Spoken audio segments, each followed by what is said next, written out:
लंबा समय संजय राउत ने जेल में बिता दिया है, बहुत सारे आरोपों में घिरे रहे हैं, तकलीफ भी रही होगी। निश्चित तौर पर संजय राउत जब बाहर आए हैं तो उनके साथ लोगों की सहानुभूति भी देखने को मिल रही है।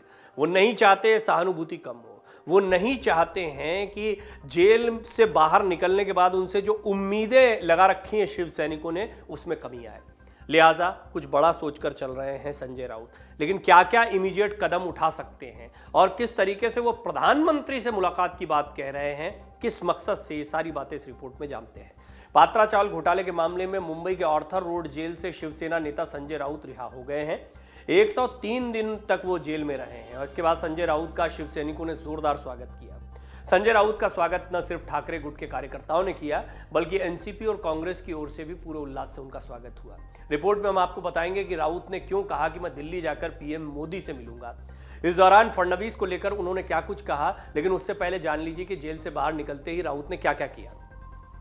राउत जैसे ही मुंबई के ऑर्थर रोड जेल से बाहर निकले तो उन्होंने सेना प्रमुख उद्धव ठाकरे को फोन किया। इसके बाद उन्होंने मीडिया को संबोधित किया। राउत ने कहा, जब उद्धव ठाकरे ने मेरी आवाज सुनी तो उनकी आंखों में आंसू आ गए, मेरी भी आंखों में आंसू थे। राउत ने कहा, मैं बाला साहब ठाकरे का अनुयायी हूं और मैं कभी भी पार्टी नहीं छोड़ूंगा। आज जो आप सड़कों पर देख रहे हैं वो बाला साहेब का जादू है। मैं एक शिव सैनिक हूं और अंत तक रहूंगा। इन सबके बीच में एक चीज नोटिस करने वाली है, राउत बेशक 3 महीने के लिए जेल में बंद हो लेकिन उनके तेवर अब भी बरकरार है। राउत जेल के अंदर से भी सामना के लिए तेवर के साथ लिखा करते थे, जो बाहर भी उनका तेवर देखने को मिल रहा है। रिहा होते ही राउत ने भाजपा पर जमकर अपने तीर छोड़े हैं, तीखे बाण। देवेंद्र फडणवीस को लेकर बड़ा बयान दिया। संजय राउत ने कहा कि वो महाराष्ट्र के डिप्टी सीएम देवेंद्र फडणवीस से भी मिलेंगे। संजय राउत ने कहा कि ठीक है, कल के ऑर्डर से न्यायपालिका पर लोगों का विश्वास बढ़ा है। संजय राउत ने यह भी कहा, मैं देवेंद्र फडणवीस से भी मिलूंगा। इस राज्य का नेतृत्व फडणवीस कर रहे हैं, मुख्यमंत्री किसी पार्टी का नहीं होता, राज्य का होता है। संजय राउत ने अपने संबोधन में कहा कि मैं दिल्ली जाकर पीएम और गृह मंत्री से भी मिलूंगा और अपने साथ हुए घटनाक्रम और यहाँ की स्थिति के बारे में बताऊंगा। संजय राउत ने कहा कि जिन लोगों ने साजिश रची थी, अगर उनको आनंद मिला होगा तो मैं इसमें उनका सहभागी हूं। मेरे मन में किसी के लिए कोई शिकायत नहीं है। मैं पूरी व्यवस्था को या फिर किसी केंद्रीय एजेंसी को दोष नहीं दूंगा।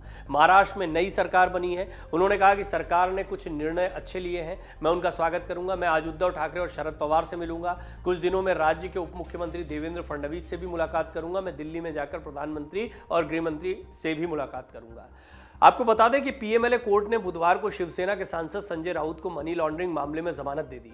शाम तक वो जेल से रिहा भी हो गए। जमानत मिलने के बाद उद्धव ठाकरे के नेतृत्व वाले शिवसेना गुट ने कहा, टाइगर वापस आ गया है। पत्रकारों से बात करते हुए शिवसेना उद्धव बाला साहब ठाकरे की प्रवक्ता सुषमा अंधारे ने कहा कि जब तक पार्टी के पास राउत जैसा नेता है तब तक डरने की कोई बात नहीं है। उन्होंने कहा, टाइगर वापस आ गया है। उद्धव ठाकरे अभी अंधेरी का उपचुनाव जीत चुके हैं, ऋतुजा लटके की जीत हुई, दशहरा रैली करने में कामयाब हुए। संजय राउत जब से अंदर गए थे ये माना जा रहा था कि अब उद्धव ठाकरे की रही सही ताकत भी खत्म हो गई है, लेकिन अब संजय राउत भी बाहर आए हैं। तो एक एक करके जैसे जैसे बीएमसी चुनाव नजदीक आ रहे हैं, उद्धव ठाकरे के लिए कुछ राहत की खबर है, कुछ अच्छी खबर है और सहानुभूति जो है वो बहुत महत्वपूर्ण रहने वाली है। इस बार राज ठाकरे ने अपने कार्यकर्ताओं को चेताया था और कहा था कि उद्धव ठाकरे को सहानुभूति के वोट मिल रहे हैं, ये जो चर्चाएं चल रही हैं इस पर ध्यान न दें। लेकिन ये बात सही है कि सहानुभूति के वोट उनके साथ जा सकते हैं। इस बात का डर एकनाथ शिंदे को भी है, बीजेपी भी इस बात को जानती है और अब दोहरी सहानुभूति हो सकती है क्योंकि संजय राउत जेल में लंबा समय बिताने के बाद में बाहर आए हैं, लगभग 3 महीने का समय, 103 दिन। जैसा राउत ने एक स्टेटमेंट में यह भी कहा कि 103 दिन बाद जेल से बाहर आया हूं, 103 विधायक जितवाऊंगा। बीएमसी चुनाव के लिए भी वो दावा कर रहे हैं। तो आगामी चुनाव, बेशक ये उनकी नाराजगी भी हो सकती है, इतने लंबे समय बाद वो जेल से बाहर आए, इस बात से इनकार नहीं किया जा सकता है कि संजय राउत के बाहर आने के बाद उद्धव ठाकरे गुट को एक बल मिलेगा, कार्यकर्ताओं में एक उत्साह देखने को मिलेगा और जमीनी कार्यकर्ताओं की सहानुभूति अब उद्धव ठाकरे के साथ ज्यादा जुड़ सकती है। ये एक ऐसा दौर भी है जब भारत जोड़ो यात्रा भी महाराष्ट्र में निकल रही है, यानी विपक्षी एकता लामबंद होते हुए दिखाई दे रही है। बीजेपी के साथ में एकनाथ शिंदे का गुट दिखाई देता है, राज ठाकरे कभी खुलकर सामने नहीं आते। लिहाजा महाराष्ट्र की राजनीति में अभी फडणवीस, शिंदे बनाम सारी की सारी पार्टियां दिखाई देती हैं और इसमें उद्धव ठाकरे सबसे मजबूत दिखाई देते हैं क्योंकि उद्धव ठाकरे की साथ बगावत करने के बाद ही बीजेपी की सरकार संभव हो पाई या महाविकास आघाड़ी की सरकार गिर गई।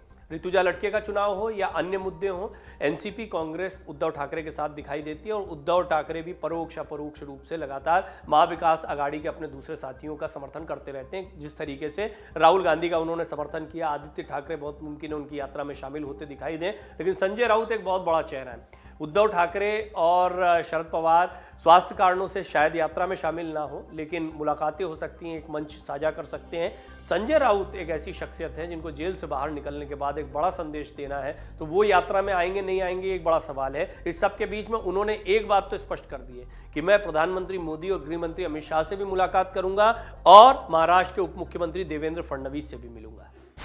डाउनलोड करें अमर उजाला ऐप और पाएं खबरें लगातार। अगर आप ये वीडियो YouTube पर देख रहे हैं तो हमारे चैनल को सब्सक्राइब करें और बेल आइकन को दबाना ना भूलें। अगर आप Facebook पर ये वीडियो देख रहे हैं तो हमारे पेज को लाइक करें।